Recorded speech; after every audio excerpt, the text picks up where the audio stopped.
Hi there.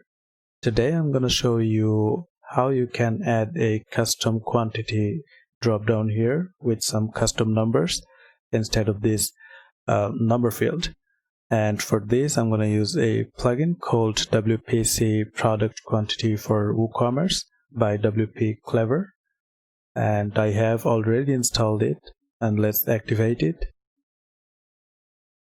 Okay, now the plugin has been activated. Go to WP Clever and product quantity.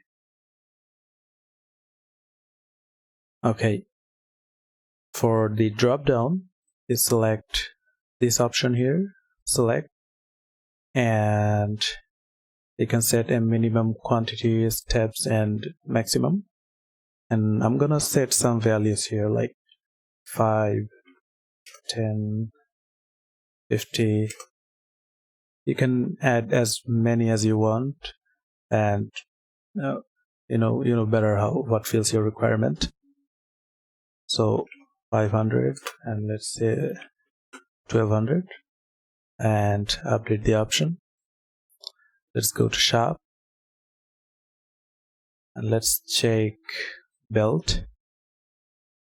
Yep, this is right here, our custom quantities.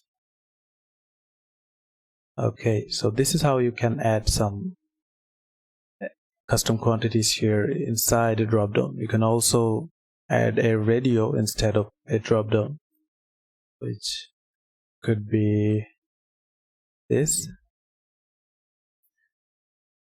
And let's reload it. You see, this is right here. Okay, thanks for watching.